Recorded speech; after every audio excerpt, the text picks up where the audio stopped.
Avec vous, nous allons parler de 3 questions chaudes. Comme je l'ai dit dans mon introduction, la Mouka. La Mouka se porte comment dans les Haut-Touélé? La Mouka se porte très bien. Très bien, la Mouka est là. Nous sommes maintenant 3 composantes en province du Haut-Touélé. Nous avons Nouvel Élan, nous avons SID et nous avons ADN. Nous sommes 3 partis qui composent aujourd'hui la Mouka dans les Haut-Touélé. Après la défection de plusieurs autres partis. Après la défection de Ensemble pour la République, également du MLC. Nous sommes restés qu'en 3 partis aujourd'hui. 3 partis. Avec ces 3 partis, quel est l'objectif de combat que la Mouka est en train de mener dans l'ensemble du pays d'abord, mais aussi en particulier dans les Haut-Touélé?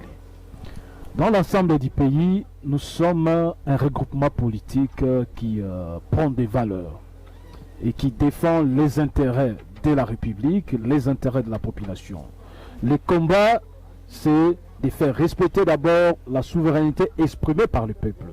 Nous savons tous que nous ne pouvons qu'avoir des institutions fortes et légitimes si réellement les résultats sont également légitimes, des vrais résultats. Premièrement, la souveraineté du peuple doit être respectée. Et nous avons parlé de la vérité des urnes, un combat qui nous amène jusqu'en 2023. Et quand vous observez déjà ce qui est en train d'être préparé au niveau de la Cour constitutionnelle, comment M. Tshisekedi avait déjà placé ses pions, au niveau de la CENI, ce qui se passe au niveau de la CENI, nous disons que réellement, les combats de la vérité des urnes doivent se poursuivre afin d'amener la population à s'engager pour un véritable processus électoral en 2023. Et de 2, la Mouka, nous combattons contre l'ingérence, les bradages même de nos territoires congolais, les incursions à volonté, à bon gré, des armées ougandaises, rwandaises, que ce soit aujourd'hui burundaises. Nous en prenons des affrontements à Nouvira. Ni le Parlement, ni Kinshasa, ni la présidence, ni Tshisekedi ne nous dit mot par rapport à ça. Nous sommes presque dans un état déjà bradé, surtout la partie est du pays, et cela offusque plus d'un Congolais qui est compatriote. Et la Mouka, nous sommes là pour défendre l'intégrité nationale. Et nous disons aucun iota, aucun centimètre de la République ne pourra être bradé pour des intérêts politiques et privés du régime d'imposture en place. Et nous sommes également derrière les combats des sociales. Aujourd'hui, nous savons tous que la condition misérable du peuple congolais n'est plus à démontrer. La vie devient intenable aujourd'hui. Alors que ce nouveau régime d'imposture ne fait que collaborer avec des partenaires pour des intérêts mesquins. Seuls les familles, les amis et copains se retrouvent aujourd'hui dans ces régimes de M. Tshisekedi. Le social du Congolais est dégradé. La question du RAM, la question des infrastructures, nous trouvons que tout ce qui est social aujourd'hui, le Congolais est en train de vivre comme s'il était un esclave, un opprimé dans son propre pays. Et nous, la Mouka, nous sommes là pour défendre ces intérêts sociaux de la population.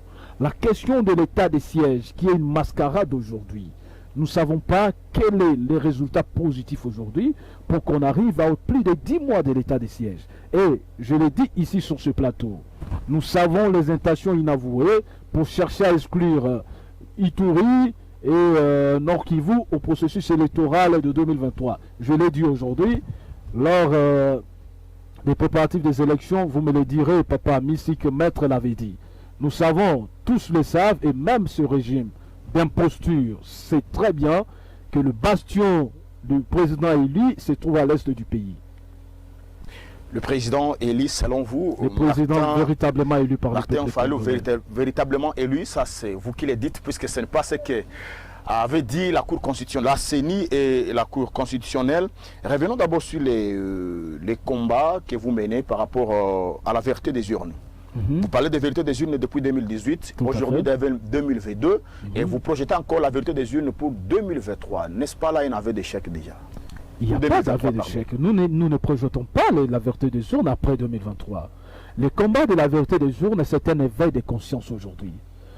Nous avons toujours parlé des bradages des élections. Donc en ce 2006, n'est plus pour remettre Martin Fayoulou dans ses droits, donc pour être réellement président, comme vous l'appelez. non, non, c'est pour ramener le mental du peuple congolais à comprendre que plus ceci ne doit se répéter en République démocratique du Congo, où nous avons vu M. Kabila et M. Nanga choisir un président de la République en sabotant, en piétinant la souveraineté exprimée par le peuple congolais.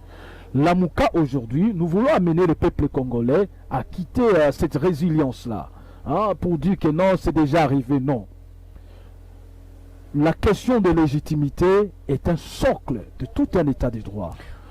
Alors, vous parlez du social, vous dites que la vie de la population congolaise, pour le moment, les Congolais vivent dans une pauvreté, alors que nous voyons aujourd'hui, au moment où nous parlons, aujourd'hui, le chef de l'État va octroyer 100 bis sur les 600 pour les étudiants donc, de la RDC. N'est-ce pas là?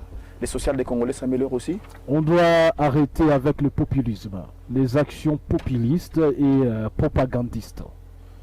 Nous sommes en plein mandat d'imposture parce que nous ne reconnaissons pas ces mandats de l'UTPS.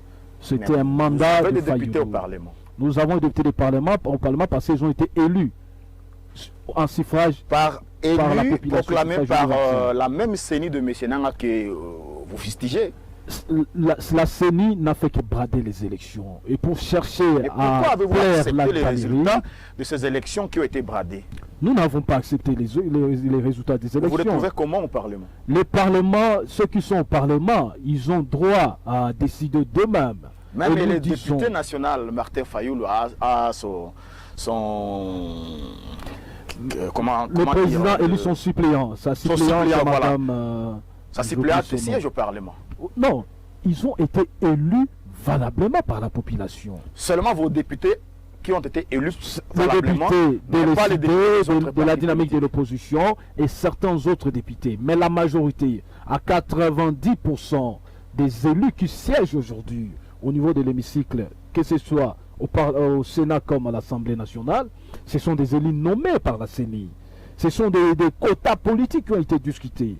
Et je vous dirais la motivation qui a fait que même SID et la dynamique de l'opposition n'ait pas assez d'élus, c'est le fait que Kabila et tous ces dealers qui ont composé pour avoir ces institutions illégitimes aujourd'hui, ils n'ont pas voulu que la Mouka ait plus d'élus parce que cela donnerait encore une assise populaire à Fayoulou, croyant qu'en défosquant ce nombre d'élus, ils vont pouvoir réduire son opinion au sein de la population, son aura au sein de l'opinion congolaise. Alors, c'est ce qui a été tout fabriqué. Alors, nous, si nous sommes au Parlement, c'est parce que nous ne voulons pas que les choses soient faites et qu'il n'y ait personne qui dise non. Alors, vous parlez tout à l'heure de Kabila. Depuis un certain temps, on est en train de sentir un rapprochement entre Fayoulou et Kabila. Dans les actions, dans des marches, dans des prises de position, un rapprochement entre le FCC et la Mouka.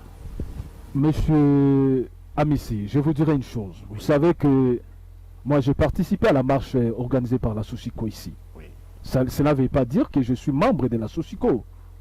Il y a des actions républicaines qui s'imposent et qui poussent tous les acteurs souciés d'une révolution républicaine respectueuse des lois de la République, puisqu'on venir ensemble pour mener ces actions. Tous nous avons été invités par le KLCC de l'Église catholique, qui a organisé des activités pour demander la dépolitisation de la CENI. Une action que nous soutenons depuis belle lurette, avant même que le KLCC n'ait projeté cette initiative. Et nous avons toujours demandé la dépolitisation. Vous verrez dans notre proposition des plans de sortie de crise présentés par le président élu Martin Fayoulou en 2019, nous avons parlé de la dépolitisation de la CENI. Et aujourd'hui, il y a KLCC qui organise une activité et nous, on nous invite. On invite les FCC. Nous n'allons pas, l'invité ne va pas dire, monsieur, pourquoi vous avez invité l'autre personne? Non. Et nous n'allons pas dire que le FCC, malgré qu'il a mal géré ce pays, dans un désordre pion, qui n'est plus, il n'a plus son droit de cité, son droit civique, qui ne peut plus organiser des activités. Non. nous avons convergé sur une seule invitation qui était du KLCC, de l'Église catholique. Chacun a fait ses activités avec ses itinéraires. Vous verrez qu'on n'a pas conjugué ensemble dans un même itinéraire. Et après, chacun continue son combat. Si aujourd'hui l'FCC s'est dit être dans l'opposition, nous savons que c'est une farce. Nous connaissons tout ce qui se joue entre l'FCC et l'UDPS aujourd'hui. Mais aujourd'hui, petit à petit, le FCC se vide de ces cadres. Non, c'est ce que nous avons dit, déshabiller Saint-Paul pour habiller Saint-Marc aujourd'hui. Tous ceux qui ont détruit ces pays avec le régime passé des Kabila continuent à les faire avec les régimes d'imposture de M. Tshisekedi aujourd'hui. C'est-à-dire rien n'a changé. C'est pourquoi nous avons toujours dit que avant Kabila égale après Kabila. C'est Kabila qui continue à converger avec M. Tshisekedi. Et comme on dit souvent, rien n'est impossible à politique. Si par malheur, en 2023, Monsieur Kabila s'est coalisé avec Martin Fayoulou pour affronter les élections face à Tshisekedi, qu'allez-vous dire? Bon, en politique, on ne dit jamais, jamais. Parce que le lendemain appartient à Dieu. Monsieur Kabila, c'est un citoyen congolais. Si il se répand de sa mauvaise gestion, il demande pardon au peuple congolais pour dire que j'ai mal géré ce pays et qu'aujourd'hui, je voudrais que tout le peuple congolais soutienne la voie du changement que j'ai bradé avec la CENI de Nanga, pour que nous ayons M. Fayoulou comme président de la République, un homme qu'il faut à la place qu'il faut. Je crois que le peuple congolais va comprendre que réellement, celui à qui nous avons donné nos voix, qui a été victime d'un hold-up électoral, et l'auteur pionnier de cette escroquerie électorale se répand d'avoir dupé le peuple congolais avec des résultats frauduleux. Alors le peuple comprendra pour dire oui, peut-être nous pouvons accepter le soutien de M. Kabila. Alors nous sommes dans une démocratie, nous ne sommes pas des extrémistes radicaux pour dire que non, tel n'a plus droit de se coaliser avec tel. En politique, tout est possible, mais en respectant les normes républicaines, mais également les idéologies. Nous sommes un parti qui soutient, a mis les idéologies libéralistes et socialistes. Nous sommes presque en dualité dans ces deux idéologies. Alors, si Kabila trouve aujourd'hui qu'il peut soutenir la vision du parti SID et l'incarnation du changement porté par M. Fayoulou, nous trouverons qu'au moment opportun, nous allons apprécier cette opportunité. Alors, Maître Timothée Kamanga, aujourd'hui, le membre du bureau de la CENI affiche déjà complet, malgré l'opposition de l'AMUCA et une partie du FCC. Est-ce qu'aujourd'hui vous êtes prêts, vous l'AMUCA, à affronter les élections de 2023? Rien n'a changé. Rien n'a changé. Vous n'irez pas aux élections? Non, nous disons que rien n'a changé par rapport à l'électorat du président élu Martin Fayoulou. Donc, avec le spectacle aujourd'hui que nous présente l'UDPS, l'Union Sacrée, c'est tout un spectacle qui met à nu l'incapacité à gérer de l'UDPS aujourd'hui. Le peuple congolais a finalement compris que malgré l'imposture de l'UDPS au pouvoir, il ne s'est jamais préparé à diriger ce pays. Il est dans des spectacles propres aux humoristes et acteurs de théâtre, sketch. Nous sommes prêts d'affronter les élections. Donc, avec même la CENI, même Kadima, avec Kadima, avec la Cour constitutionnelle où il y a des pions, politisation de la CENI, nous allons affronter les élections et nous allons les remporter. Parce qu'en 2023, il y aura élection. On ne peut pas laisser à l'imposture d'aller au glissement. En 2023, il y aura élection et de bonnes élections avec des pions placés par-ci par-là.